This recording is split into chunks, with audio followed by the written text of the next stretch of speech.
ভারতের উত্তর পূর্বাঞ্চলীয় মণিপুর রাজ্যে সহিংসতা ফের বৃদ্ধি পেয়েছে।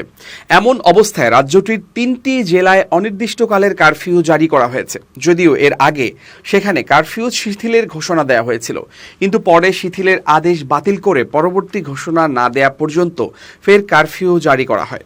মঙ্গলবার পৃথক প্রতিবেদনে এই তথ্য জানিয়েছে ভারতীয় সংবাদ মাধ্যম ইন্ডিয়া টুডে, ইন্ডিয়ান এক্সপ্রেস ও লাইভ মিন্ট। ইন্ডিয়া টুডের প্রতিবেদনে বলা হয়েছে, বিরাজমান আইনশৃঙ্খলা পরিস্থিতির কারণে মণিপুরের ইম্ফল ও পূর্ব ইম্ফল পশ্চিম জেলায় কারফিউ জারি করা হয়েছে। ভারতীয় নাগরিক সুরক্ষা সহিংসতা 2023 এর 163 ধারার অধীনে এই আদেশ দেওয়া হয়েছে।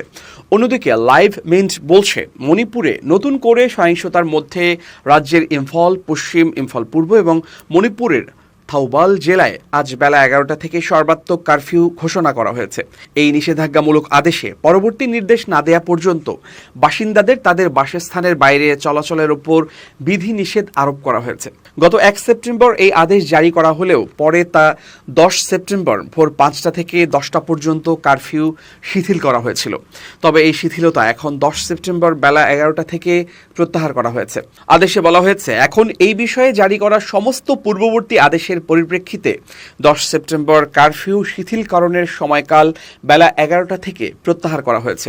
পরবর্তী নির্দেশ না দেওয়া পর্যন্ত এখন কারফিউ পূর্ণ বলবৎ রয়েছে। স্বাস্থ্য, বিদ্যুৎ, পিএইচডি, প্রেস এবং ইলেকট্রনিক মিডিয়া এবং আদালতের মতো প্রয়োজনীয় পরিষেবার সাথে জড়িত ব্যক্তিরা কারফিউর আওতামুক্ত থাকবেন। এছাড়া পৌরসভার কর্মকর্তা, বিদ্যুৎ কর্মী, পেট্রোল পাম্পের কর্মী, ফ্লাইটের যাত্রী এবং মিডিয়া কর্মীদেরও চলমান নিষেধাজ্ঞার মধ্যেও চলাচলের অনুমতি দেওয়া হয়েছে। লাইভ মিন্ট বলছে, রাজ্য সরকারের ডিজিপি এবং নিরাপত্তা উপদেষ্টাকে অপসারণের দাবিতে ছাত্রদের ব্যাপক বিক্ষোভের পরিকল্পনা করার প্রেক্ষিতে ইম্ফলের 2টি জেলায় কারফিউয়ের এই আদেশ দেওয়া হয়েছে। রাজ্যের আইনশৃঙ্খলা পরিস্থিতি মোকাবেলায় ব্যর্থতার অভিযোগে এই বিক্ষোভের পরিকল্পনা করছে শিক্ষার্থীরা।